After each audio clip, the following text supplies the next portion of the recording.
안녕하세요. 반갑습니다. 주갈성교회 유형훈 목사입니다. 지난 한 주간 잘 보내셨어요? 오늘 9월 셋째 주일 아침입니다. 한국은 어제서부터 이 추석 명절 연휴가 시작돼서 많은 분들이 고향으로 이동을 했습니다. 멀리 갔다 오시는 주갈성교회 성도님들 안전하게 잘 다녀오시면 좋겠습니다. 그리고 여러분들 모두가 주 안에서 가족들과 아주 평안한 명절 연휴를 보내시기를 바랍니다. 오늘 9월 셋째 주일 아침에 우리에게 주시는 말씀 같이 보도록 하겠습니다. 요한복음 11장 24절에서 27절입니다. 예수께서 들으시고 이르시되 이 병은 죽을 병이 아니라 하나님의 영광을 위함이요 하나님의 아들이 이로 말미암아 영광을 받게 하려 함이라 하시더라. 예수께서 본래 마르다와 그 동생과 나사로를 사랑하시더니 나사로가 병들었다 함을 들으시고 그 계시던 곳에 이틀을 더 유하시고 그 후에 제자들에게 이르시되 유대로 다시 가자 하시니. 아멘. 여러분, 오늘은 우리가 이제 요한복음 11장을 좀 보려고 합니다. 우리가 오늘 이 요한복음 11장의 내용을 보기 전에 잠시 이 요한복음의 가장 큰 주제가 무엇이었는지 다시 한번 좀 확인을 해보겠습니다. 여러분, 요한복음의 가장 큰 주제는 요한복음이 말을 하고 있습니다. 요한복음 20장 31절 오직 이것을 기록함은 너희로 예수께서 하나님의 아들 그리스도이심을 믿게 하려 함이요 또 너희로 믿고 그 이름을 힘입어 생명을 얻게 하려 함이니라. 아멘. 여러분, 이 위에 아주 중요한 말씀의 그 단어들을 딱 보면 예수 그리스도, 하나님의 아들, 믿음, 생명입니다. 여러분, 요한복음의 가장 큰 주제는 바로 하나님의 아들이신 예수 그리스도를 믿는 믿음으로만 우리가 생명을 얻을 수 있다라는 것을 말하고 있는 것입니다. 여러분, 제가 이렇게 요한복음의 주제를 다시 한번 설명하고 있는 이유는 이 요한복음은 이러한 아주 그 기술 목적을 분명히 가지고 있으면서 예수님이 행하신 수도 없이 많은 기적들 중에서 요한이 딱 7개만을 요한복음에서 소개하고 있습니다.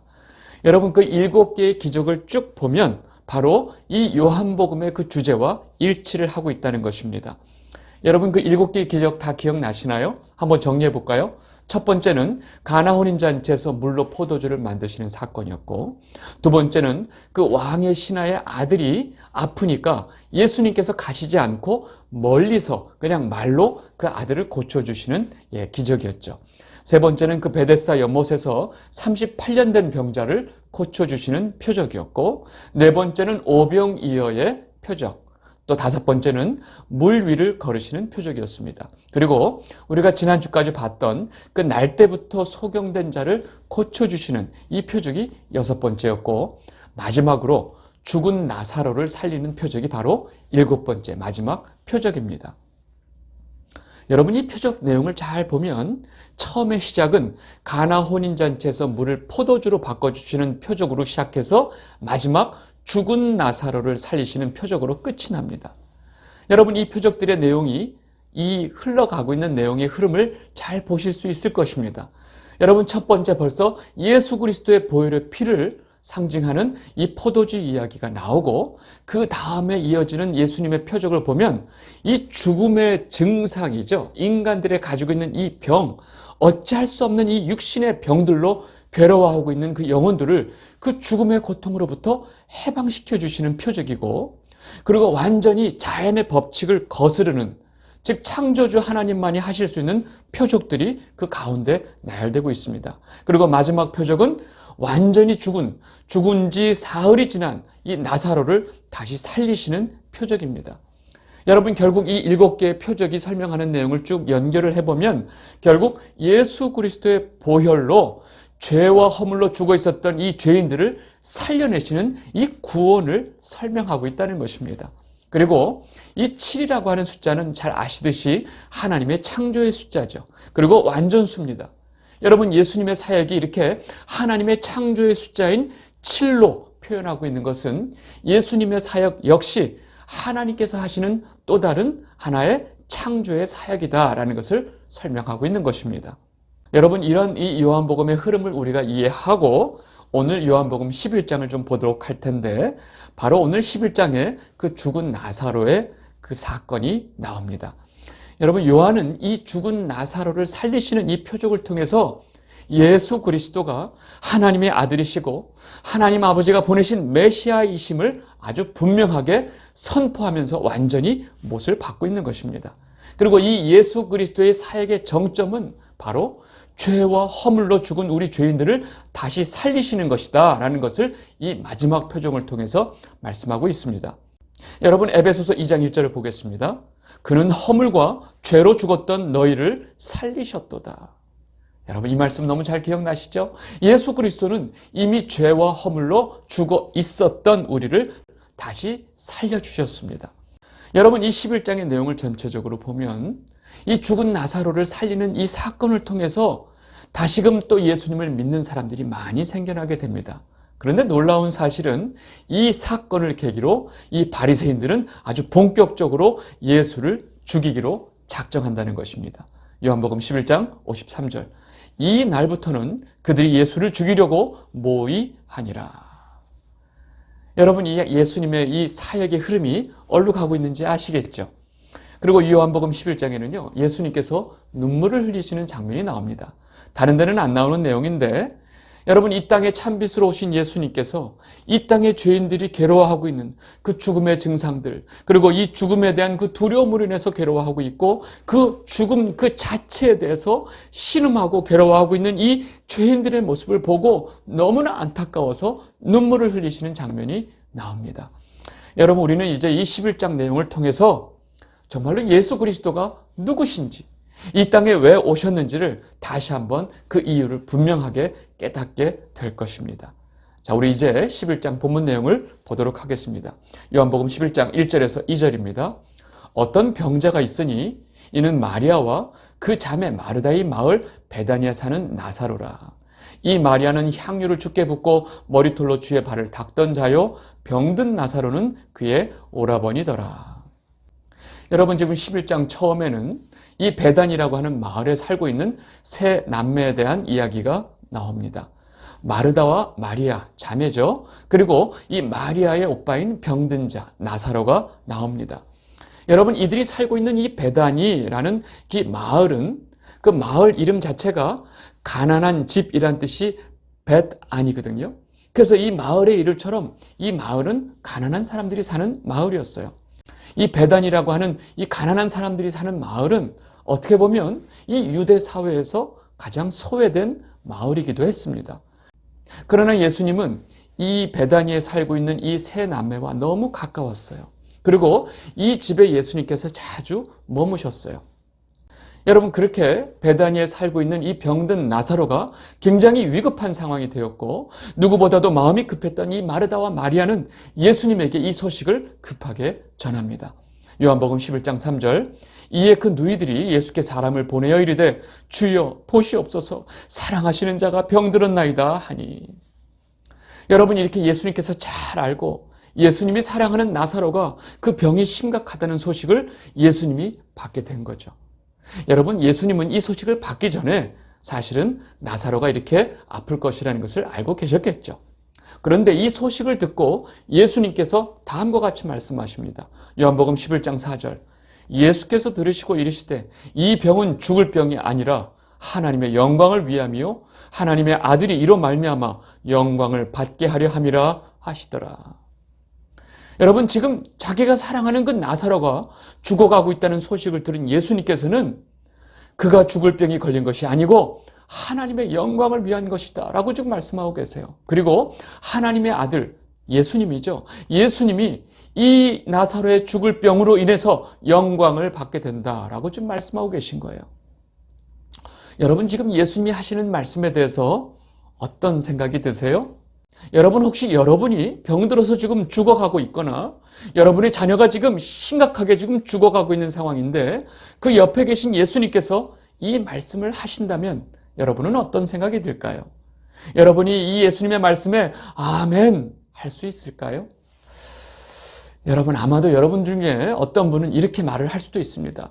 내가 아파 죽겠는데, 우리 자식이 지금 죽어가고 있는데 무슨 여기서 하나님의 영광 타령하십니까?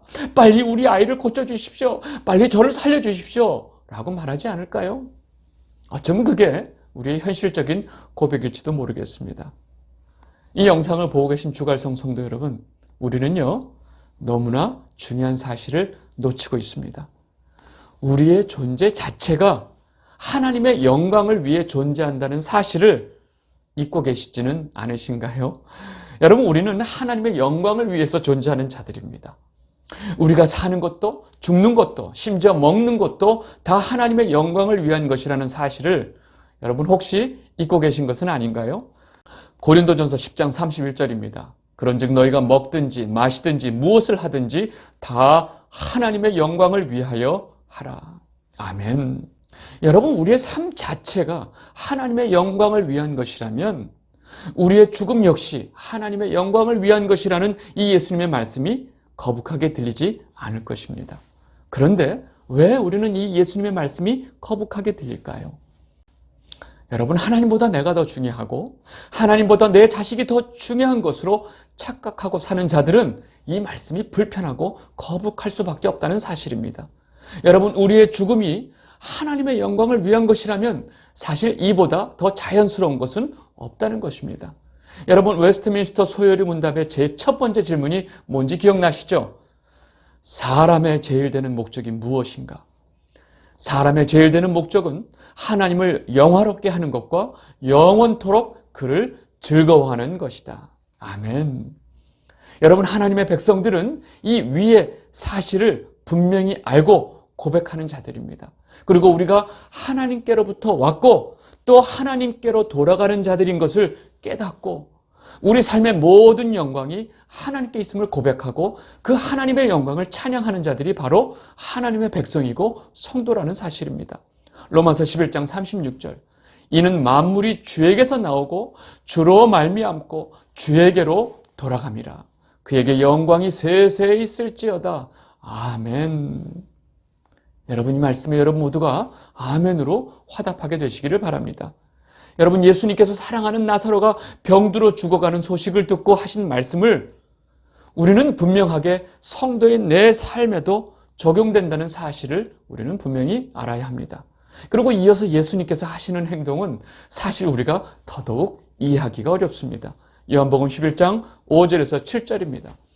예수께서 본래 마르다와 그 동생과 나사로를 사랑하시더니 나사로가 병들었다 함을 들으시고 그 계시던 곳에 이틀을 더 유하시고 그 후에 제자들에게 이르시되 유다로 다시 가자 하시니. 여러분, 지금 성경이 너무나 분명하게 설명하고 있습니다. 예수님께서는 마르다와 그의 동생 마리아와 또 병들어 있는 그 나사로를 너무나 사랑하고 계시다고 성경이 증명을 하고 있습니다. 여러분, 그 사랑하는 나사로가 지금 죽은 병에 걸려서 위태로운 상황이라면 누구보다도 먼저 달려가서 그 나사로를 살려주시는 것이 예수님께서 행해야 될 일이 아닌가라고 우리는 생각하는데 지금 예수님의 행동은 정반대라는 것입니다. 오히려 지금 가지 않고 이틀을 더 머물고 계신 거예요. 어떻게 보면 나사로가 이미 죽고 시간이 가기를 기다리고 계신 것 같아요. 왜 그렇게 이틀을 더 유하시고 나서 제자들에게 자, 이제 그 유대 쪽으로 베다니로 가자라고 말씀을 하셨을까? 여러분, 예수님은 나사로의 죽음을 통해서 하나님께서 하실 일이 무엇인지 분명히 알고 계셨어요. 그리고 하나님께서 그 일을 하시는 동안 기다리고 있었던 것입니다. 우리 인간들의 사고로는 도저히 이해할 수 없는 부분이죠. 여러분, 인간에게 있어서 죽음은 절대로 되돌릴 수 없다고 하는 사실이 아주 명확한 진리이기 때문에 그렇습니다. 여러분, 사람이 한번 죽으면 되돌릴 수가 없죠. 우리 모두의 인간의 사고방식 속에는 사람이 한번 죽으면 이것은 절대로 되돌릴 수 없다라고 생각하고 있습니다. 이것이 바로 인간의 한계입니다. 그러나 예수님께서는 이제 마지막으로 모든 인간들이 가지고 있는 이 죽음의 한계를 뛰어넘는 하나님의 능력과 권세를 보여주시기 위해서 지금 하나님이 일하실 때를 기다리고 있는 것입니다. 그리고 이 모든 사건을 통해서 하나님께서 영광을 받게 되시기 때문에 그렇습니다. 여러분, 예수님께서는 개인적으로 그 사랑하는 나사로를 빨리 보고 싶지 않았겠어요? 그런데 하나님의 영광을 위해서 묵묵히 그 자리에서 기다리고 계셨던 것입니다. 이 영상을 보고 계신 주갈성 성도 여러분, 이 땅의 성도로서 믿음을 가지고 살면서 가장 중요한 것은 바로 하나님의 때를 기다리는 것입니다. 여러분, 그 하나님의 때가 언제일지 모릅니다.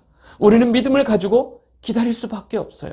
그리고 하나님의 때는 반드시 저와 여러분이 생각하는 것과 전혀 다르다는 것입니다. 우리가 어떤 현실적인 급박한 상황을 맞게 되면 우리는 조급함과 성급함이 우리의 믿음보다 앞서갈 때가 있습니다. 여러분, 이때가 가장 위험할 때라는 것을 우리는 알아야 합니다.